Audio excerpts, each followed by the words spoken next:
Welcome back, Honors. Welcome back to it. Welcome back to your flipped classroom and our continuing discussion of why my dog Pierre is so freaking cute. Now, anyway, really quick, getting into it. We left off in class talking about the revolutions of 1848, right? The revolutions of 1848 that were caused heavily by the Irish potato famine, the ongoing political turmoil during this age of Metternich, right? Now, the thing about it, though, is that what we need to kind of wrap back into our consciousness is that this right here is the end of that age of Metternich, right? The age of Metternich, the guy, Clemens von Metternich, who organized the Congress of Vienna, which is going to be the thing that kind of chopped up Europe and gave it back to all those conservative powers throughout Europe, right? And that was the time where everybody was like, well, hey, at least we're not going to war with each other, but actually they were just suppressing massive revolts and massive protests and massive stuff. Sorry, he's just flinching a lot. So like now, all that little stuff inside, or not little stuff, all that huge stuff inside of Europe, right? So the age of Metternich was anything but peaceful. It actually was very chaotic, right? Now, the thing about it, though, is this is the peak, the crescendo, the biggest part of that chaos is the revolutions of 1848. That one time when one spring, when 17 revolutions broke out all at once, right? And they were all wanting the simplest of demands, right? More participation in your government, the right to vote, decreased power of monarchs, guaranteed rights and constitutions, protection under the law, equality before the law, fair rights, fair trials, fair everything, right? God forbid. Now, going into it, though, what's going to end up happening is we left off in class talking about how they accomplished this, right? By building those barricades. By building these barricades throughout the streets of Europe to try and block it up so the military could not easily function and or move around, right? And so the thing about it is it's going to be surprisingly effective, right? Like surprisingly effective. And also, this bad boy right there, that's actually one that was built by the French. And if there was an Olympic award for building barricades, the French would win every time. They're just the best at it. Now, going into it, though, to the barricades they go, and they begin to make their massive demands. Now, just keep in mind, though, that these things are breaking out all over the place. That right there is in Germany, right? Or, excuse me, not Germany, in Prussia, who will become Germany one day. We'll get into that a little bit later.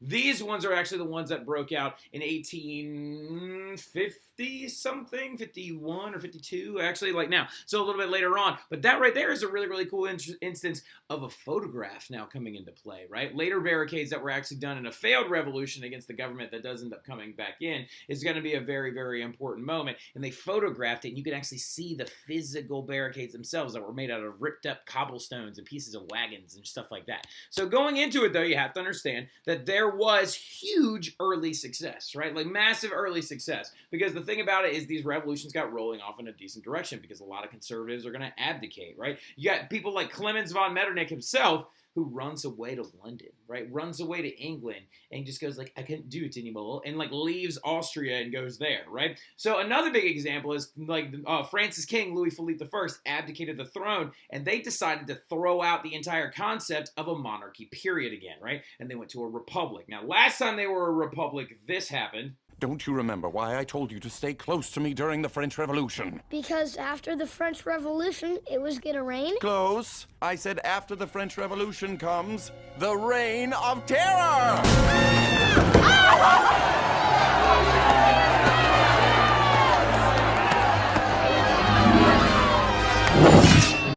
Which is super scary, right? So, like, we hopefully don't need that.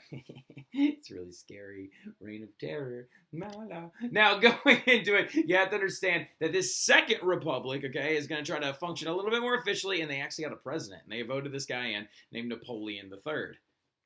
Sound familiar?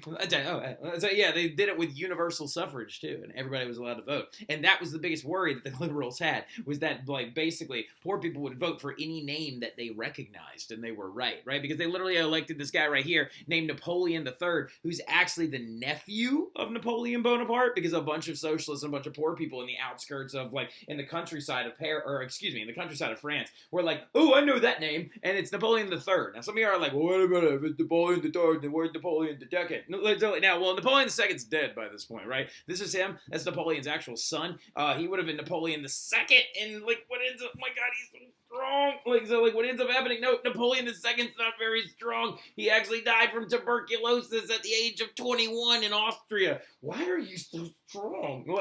Now look, going into it though, you have to understand what's going to happen is the reason why this was a massive amount of the reason why it was a massive amount of early success is because the liberals and the socialists had come together, right? They had been able to make friends, and they were able to ally together to build those barricades, to demand those rights, and to try and hold new elections and things like that of legislative bodies and parliaments, right? For example, the Frankfurt Parliament was actually elected in Prussia, right? So in the Frankfurt Parliament was like literally came up with the idea of like actually creating a unified German state. Now, going into it though, they come together and they begin to ask for these things. However, trouble in paradise, and they end up actually going around and then start fighting each other, right? Now, what I'm getting at by this is you have to understand the revolutionaries themselves, within the span of a few months, started bickering with one another over how to do this stuff efficiently and over what to ask for rights-wise and over what to get done, right? So the revolutionaries fought over a lot of different stuff, but suffrage is the hands-down best example, right? So the thing about it, though, is because a lot of liberals wanted to keep suffrage limited, right? They wanted to make sure that only certain people could vote because they thought people might just vote for a name they know or do that old thing that they've always said, vote with their stomachs. And they kind of were proven right with the whole Napoleon III situation, right? Now, that is a huge good example, but what ends up happening, though, is the conservatives, okay, later on, within about a year or so, right? So this all happens in 1848. By 1850, okay, about 2 years later, what ends up happening is conservatives seize upon this opportunity. They see the socialists and the liberals beginning to fight with one another inside of these legislative bodies, inside of these new democratically elected branches, and they literally swoop in and they overthrow, like they literally like recruit the middle class liberals back to their side. And they're like, hey, liberals, what did we tell you? That those poor people are going to be that big squeaky wheel you don't want to deal with. And they kind of goaded the middle class back over to their side, and they swooped in with militaries, and they literally reinstated monarchs, and they brought back a lot of different stuff. Or they came in with big, large armies, and they tore up constitutions and rolled the reforms back, right? For example, a really good example of this is in Prussia. This guy named Frederick IV, right? Or like also known like Frederick Hohenzollern IV, so Frederick Wilhelm. So what ends up happening, though, is like there's a famous adage that he said in a very famous line, and I want you to write it down, okay? Like, so the big thing about it, though, is he actually called it his crown from the gutter. So what happened in Prussia, for all these examples, is the liberals and the socialists came together. They built the barricades, 1848, springtime of the peoples, hurrah. They get their Frankfurt Parliament, right? And the Parliament then requests from the King of Prussia to create a united German state, right? Because they were like, oh, we want a whole Germany. We don't want just all these little like satellite states everywhere. And so the big thing about it, he says, okay, fine. And they say, however, if you're going to do this, you're going to become a constitutional monarch, not an absolute monarch anymore. And you got to sign this constitution. We'll give you a new crown and a new title, and you'll become the king of the Germans, right? Or the emperor of the Germans. And so literally what ends up happening, though, is he says no to that. And then he brings the military in, and he literally rolls all these things backwards, right? Because he said this quote, I don't want this crown from the gutter, right? Like now, crown from the gutter being like a garbage crown, as they refer to it as, because it was tied to a constitution. I know Gabby gets what I'm talking about, all right? So now look, the only thing that truly died, though, was serfdom. So a lot of people and a lot of historians have actually begun to argue, were the revolutions of 1848 failures or successes? Now, there's an interesting thing you can actually look at here. I would argue, personally, as somebody who studies history, I would call them a somewhat of a success, right? Somewhat of a success because anytime you're getting rid of forced labor through economics and like feudal serfdom and like literally economics enslavement, if you're getting rid of that, then like there's some success there. Because Austria and several other countries, including Prussia and a lot of other countries and most of Western Europe Western Europe outlawed serfdom in this whole process, right? So a big part about it is a lot of them, however, a lot of other historians say that they were ultimately failures because a lot of the other reforms got rolled back, right? So like now, but again, that's just something that's open for interpretation. Now going into it though, even though these revolutions may have been considered failures, right? The thing that we need to understand is that there was a new ism that popped up from them, right? If 1848 in its revolutions were like, were like the ability to try and build a foundation for a democratic and constitutional Europe, we noticed that there were some cracks in this foundation, right? And this foundation eventually was gone away from, and what ends up going on is they literally abandon this cause because the liberals and the socialists can't get along, and then the conservatives swoop back in. But like what ends up happening though, or ends up going down, is this this foundation gets abandoned, and they start refusing to actually really even use it anymore. And through the cracks in the concrete emerged a flower, and it was a concept, and it's called nationalism, right? So the ism that truly spread and stayed alive during this time period is the concept of nationalism, because in 1848, a lot of people were begging for their own countries, right? Hungarians did this. or Germans did this. And like a lot of other people in areas, and like for example, Serbs, Croatians, they were begging for their own countries, right? And the thing you have to understand, though, is that this nationalism, this pride in your people, by the way, that's what that word means, okay? It's pride in your group or country, all right? It's because it doesn't necessarily have to be limited by, like, borders, you know what I'm saying? It can actually go far beyond borders. It can be much more about a group of people rather than a country itself. But the thing about it, though, is they're demanding things for themselves, right? Well, the thing about it, when you look at, like, Austria as the best example, empires are made up of tons of different people. Like, the Hungarians wanted their own different, like, country, and what's going to end up going down is that the Austrians might lose land to this, right? They might lose power to this, because nationalism is the virus of an empire, because it causes empires to fall and new countries to be created out of its ashes, right? Now, another really great example of nationalism and how it, like, actually kind of rolled forward in the late 1800s is it began to lead to the concept of unification, right? Of these other groups and areas that are terrestrially located nearby each other start trying to unite together to form their own new countries. And Italy is a great example of this, right? Italy is actually going to become a country officially in 1861. Before this, it was actually chopped up into a bunch of little different areas, right? But what ends up happening is these two guys right here come together in the north, right? A guy named Victor Emmanuel II and Count Cavour, and then another guy in the south leads a very, very large military engagement, and he's going to end up actually going all the way up from the south, while Victor Emmanuel and Count Cavour end up allying with France for a little while, fighting in the Crimean War, and then ousting Austria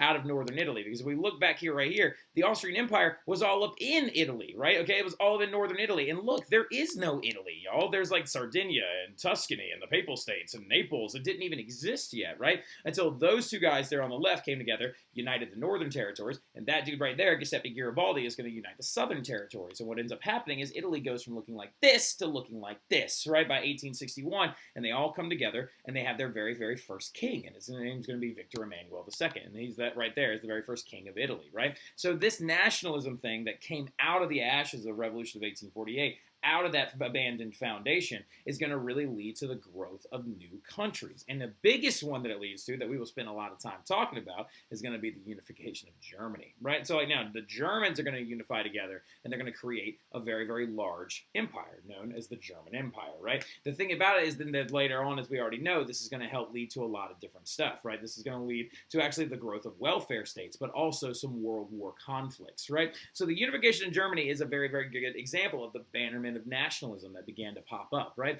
Because nationalism itself is going to create the country of Germany. Now, in this Prezi, in this part of the Prezi, if it has a star next to it, it means it's like a title, or it's like a concept that we're going to talk about, a big bullet point where a bunch of little ones will go underneath it, right? So nationalism is going to create the concept of Germany, but some of y'all are immediately thinking about like, oh, wait a minute, but haven't we already been talking about Germans for like a really long time? And the answer to that is a big fat yes, right? We have been talking about Germans for quite some time. Because remember the Middle Ages?